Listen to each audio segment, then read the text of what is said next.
अस्सलाम वालेकुम my YouTube family, welcome back to my channel, welcome back to my another vlogs. तो आज की रेसिपी है हमारी तुरई की सब्ज़ी और दाल चावल।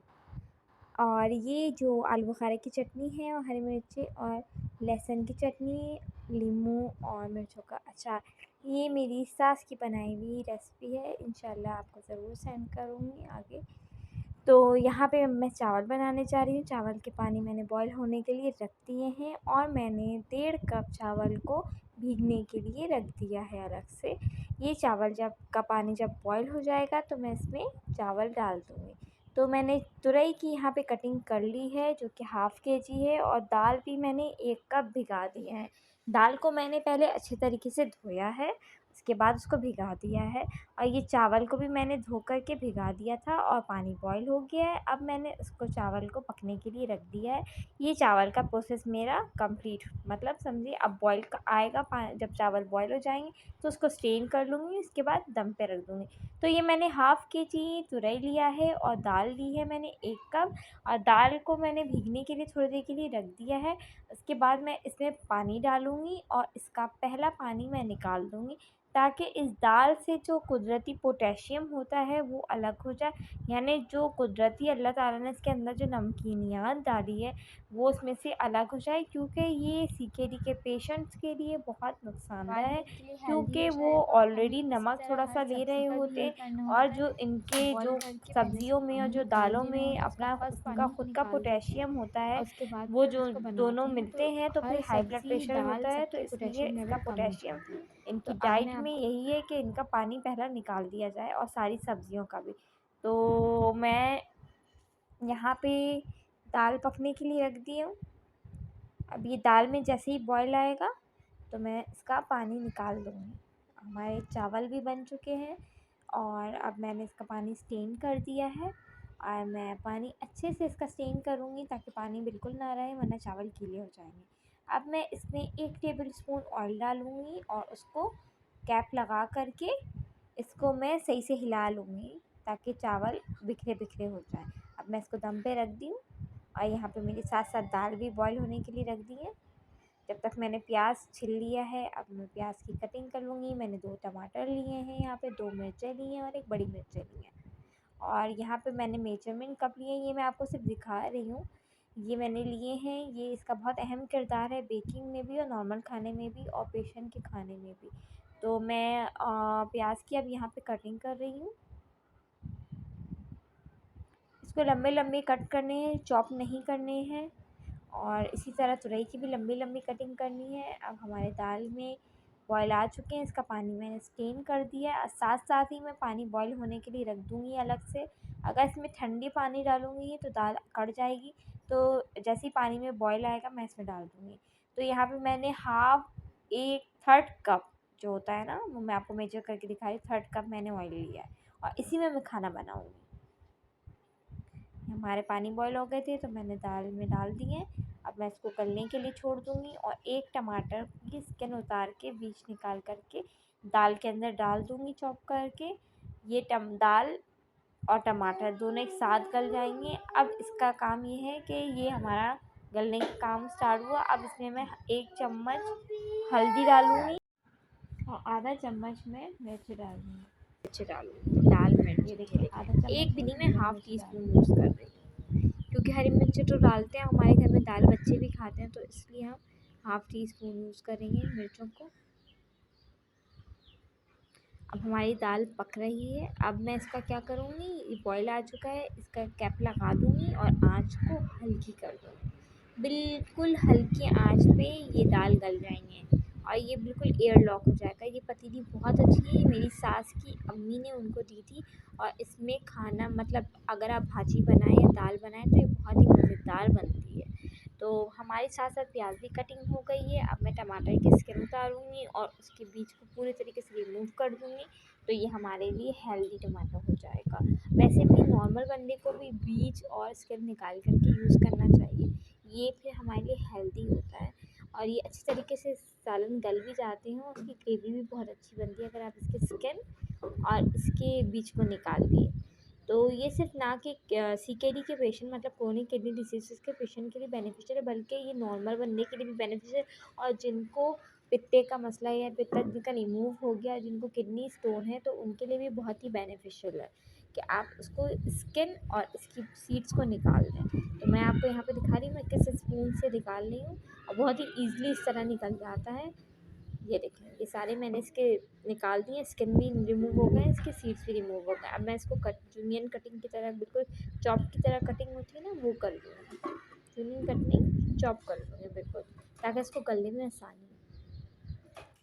मैंने आपके सामने 2 टमाटर सिर्फ यूज़ किया पूरी आधे किलो तुरई के लिए, और साथ साथ मेरी दाल भी बन गए हैं। अब इसको मैं घोटा लगा रही हूँ और इसके बाद अब ये इसको साइड कर दूँगी। अब इसके तड़के का प्रोसेस स्टार्ट होगा। अब घोटे में मैं नमक डालना भूल गई थी, अब मैं नमक डाल रही हूँ। नमक डाल करके फिर इसको मैं मैश करूँगी अच्छे तरीके से। अब ये तड़के का प्रोसेस स्टार्ट हो गया हमारा। फ्राइंग पैन मैंने चूल्हे पे रख दिया है। मैंने उसी प्याज में से थोड़ी सी प्याज ली है, 2 साबुत मिर्च ली है, 1 चुटकी ज़ीरा लिया है और 1 जवे लहसुन की चॉप कर लिया है। हरी मिर्चें मैंने नहीं डाली है। हरी मिर्च मैं डालना भूल गई थी, आप चाहें तो डाल दिएगा। वैसे तो मुझे मतलब नींद नहीं हुई थी तो मैंने नहीं डाला। वैसे हरी मिर्चों का तड़का भी बहुत मज़े का लगता है। तो अब मैं तड़का करने ही वाली थी, तड़का लगाने ही वाली थी और ना हमारी गैस चली गई थी। तो अब मैं तो थोड़ा-सा मैं डिसहार्ट भी हो गई थी, तो मैंने क्या किया, जल्दी से सिलेंडर ऑन किया और फ्राइंग पैन रखा और मैंने उसमें थोड़ा-सा ऑयल डाला और जीरा डाला और उसके बाद उसमें तड़का लगा दिया। तो हमारे तड़के का प्रोसेस ख़त्म हो गया। आप चाहें तो तड़के में कड़ी पत्ता भी यूज़ कर सकते हैं। मेरे पास जो चीज़ होती है मैं उसको यूज़ करती हूँ। मैं ज़्यादा परेशान नहीं होती क्योंकि कभी ऊँच-नीच होती रहती, कभी कोई चीज़ घर में ना हो तो उसका मतलब ये नहीं कि खाना नहीं बनेगा, खाना अपना प्रॉपर तरीके से बनेगा। तो अब मेरी तुरई की भाजी का प्रोसेस स्टार्ट हो गया है। मैंने हाफ़ थर्ड कप ऑयल लिया था जो कि मैंने डाल दिया है। साथ-साथ मैंने 1 चुटकी ज़ीरा, 4-5 दाने मेथी दाने भी डाले हैं। ये ऑप्शनल है, आप चाहें तो डालें, नहीं चाहें तो नहीं डालें। मैं तो खुशबू के लिए डालती हूँ। और मैंने इसमें प्याज भी डाल दिया है जो मैंने कटिंग करके रखी हुई थी। ये प्याज हल्के से लाइट गोल्डन सा या फिर पिंक सा होगा तो उसके बाद फिर मैं इसमें टमाटर डाल दूँगी जो मैंने चॉप करके पहले से रखे हुए हैं। और मैं लहसुन अदरक भी डाल दूँगी। लहसुन अदरक मैंने 1 टेबल स्पून यूज़ किया है।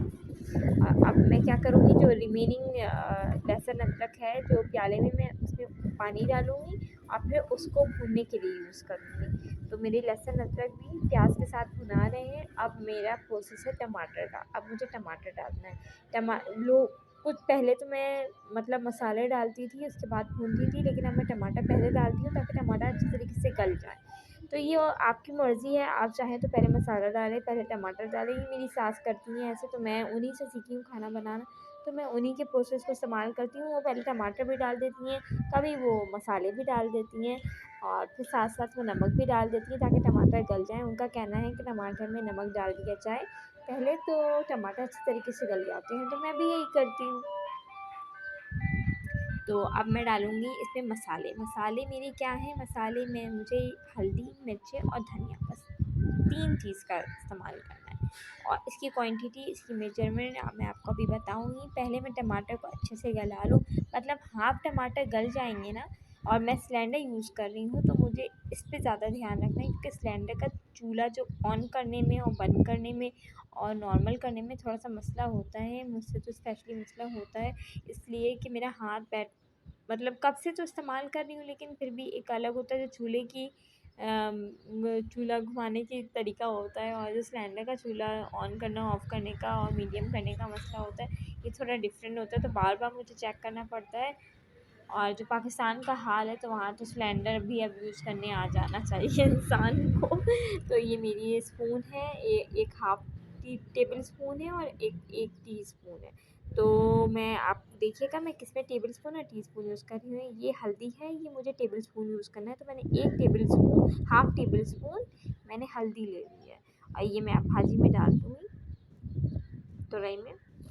अब मैं क्या करूँगी, हाफ़, ये मेरा कितना है मेजरमेंट मैं दिखाती हूँ आपको। ये मेरा 1 टीस्पून है जो मैंने लाल मिर्चें यूज़ की हैं। इसके बाद मैं नहीं यूज़ करूँगी कोई भी लाल मिर्च। मतलब मैं इसी में खाना बनाती हूँ, मेरी यही मेजरमेंट है। कहीं मैं आधा कर लेती हूँ, कहीं मैं पूरा एक ले लेती हूँ। तो ये मेरे इंग्रेडिएंट्स के हिसाब से होते हैं, जैसे कि हाफ़ केजी हैं तो मैंने इसमें 1 टीस्पून लिया है, ठीक है। अब मेरी इसको मैं सही से भूनूँगी, ठीक है। टमाटर को ऐसे मैं प्रेस करके भी गलाती रहती हूँ, मतलब भूनती रहती हूँ ताकि टमाटर अच्छे से मैश होते रहें। अब धनिया की बारी है तो धनिया मैं आधा टेबल स्पून लूँगी, ये देखें। ऐसे तो धनिया की ज़रूरत नहीं होती, लेकिन थोड़ा-सा ना मतलब ग्रेवी के लिए, मतलब थोड़ा-सा मसाला है, तो इसलिए मैं हाफ़ टेबल स्पून ले लेती हूँ धनिया। फिर इसके बाद मैं उसको अच्छे से भूनूँगी।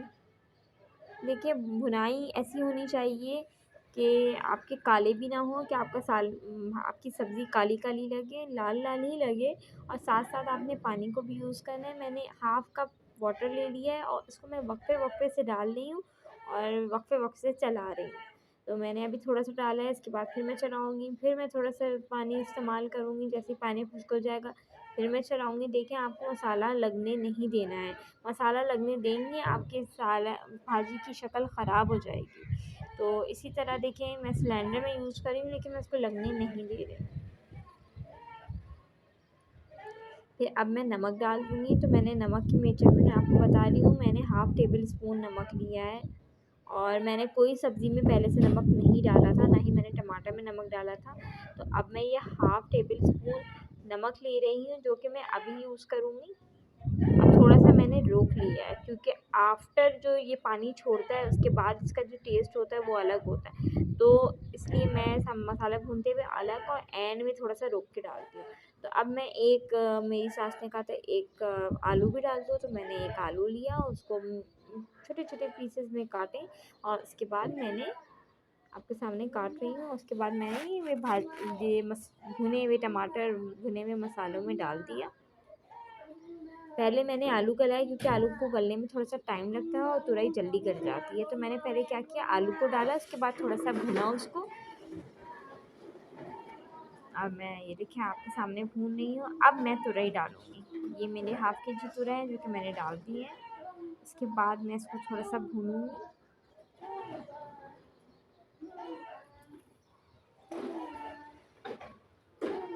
तुरई जो है वो हमारे लिए बहुत ही फ़ायदेमंद है, स्पेशली गर्मियों में जो खाना खाया जाता है वो हल्का-फुल्का खाने ही अच्छा लगता है। गोश्त तो हम खाते ही रहते हैं, चिकन, मटन वग़ैरह। तो आज मैंने सोचा कि आज मैं दाल, चावल और तुरई की भाजी बनाती हूँ। तो मैं अब क्या करूँगी, अब मैं इसको तुरई को भून रही हूँ और इसमें मैं कोई पानी यूज़ नहीं करूँगी। आपने देखा, मैंने इसका कैप लगा दिया, मेरा काम कंप्लीट। अब इस तुरई का काम स्टार्ट हो गया। ये अपने पानी में इसको गलाएगा, मैंने कोई एक्स्ट्रा पानी यूज़ नहीं किया है। जब तक मैं हरी मिर्चें कट कर रही हूँ, अब मैंने लाल मिर्चें कम डाली थी, तो मैंने हरी मिर्चों को कटिंग करके अब मैंने इसमें डाल दिया है। अब हरी मिर्चें अपना और तुरई अपना काम करेंगी और इस सब्ज़ी को मज़ेदार बनाएंगे। और अब मैं थोड़ा-सा भून ली। अब मेरा खाना डन हो गया है, मेरी तुरई की भाजी कंप्लीट हो गई है। अब मैंने इसको ऑन करके देखा है, मतलब मैंने कैप खोल करके देखा है, तो ये बिल्कुल डन हो चुका था। अब मैं इसमें ज़ीरा, काली मिर्च डालूँगी और इसको ढक दूँगी। अब मैंने जो बड़ी मोटी मिर्चें ली थी उसको कटिंग किया, उसके बाद मैंने इसके ऊपर सूटी के लिए सजा दिया। और अब मेरे खाना डन हो चुका है। दाल, चावल, तुरई की सब्ज़ी, आलू बुखारे की चटनी, हरी मिर्चों का अचार और हरी मिर्चों की लहसुन की चटनी और सलाद। ये हमारा आज का खाना था। अगर आपको पसंद आए तो इसको लाइक करिएगा, कमेंट करिएगा, मेरे चैनल को सब्सक्राइब ज़रूर करिएगा। ऐसे बहुत से व्यूवर्स हैं जो मुझे अब तक सब्सक्राइब नहीं किए, लेकिन सारी वीडियो मेरी देख रहे हैं। तो उनसे रिक्वेस्ट है कि प्लीज़ मेरे चैनल को सब्सक्राइब करें। आपका सब्सक्रिप्शन, आपकी लाइक्स और कमेंट मुझे मोटिवेट करेंगे, ताकि मैं आइंदा अच्छे से अच्छा काम करूं। अभी तो मैंने स्टार्ट लिया है, लेकिन आपकी कोऑपरेशन मुझे बहुत मेरे लिए फ़ायदेमंद भी होगी और मुझे मोटिवेट भी करेगी। और फिर मेरा दिल चाहेगा कि मैं ज़्यादा से ज़्यादा चीज़ें आपको बना कर के शेयर करूं और अपना एक्सपीरियंस भी शेयर करूं कि एक पेशेंट के लिए खाना कैसे बनाया जाता है। आप बिल्कुल परेशान नहीं हो, कोई भी पेशेंट है, इसके लिए खाना आपको बनाना बहुत ही आसान है। और अब मुझे इजाज़त दें। अल्लाह हाफ़िज़। अपना बहुत ख़्याल रखिएगा। दुआओं में मुझे भी याद रखिएगा, मेरे घर वालों को, मेरे शौहर को भी। और मैं भी आप लोगों को, मेरे साथ जितने भी लोग कोऑपरेट कर रहे हैं, मोटिवेट कर रहे हैं मुझे, और सबको अपनी दुआओं में ज़रूर याद रखूँगी। अल्लाह ताला आप लोगों को खुशहाल रखे, आबाद रखे। अब मुझे इजाज़त दिए। अल्लाह हाफ़िज़। मेरे चैनल को लाइक, सब्सक्राइब और कमेंट ज़रूर करिएगा, और इंस्टाग्राम में भी मुझे फॉलो करिएगा। अल्लाह हाफ़िज़ गाइस।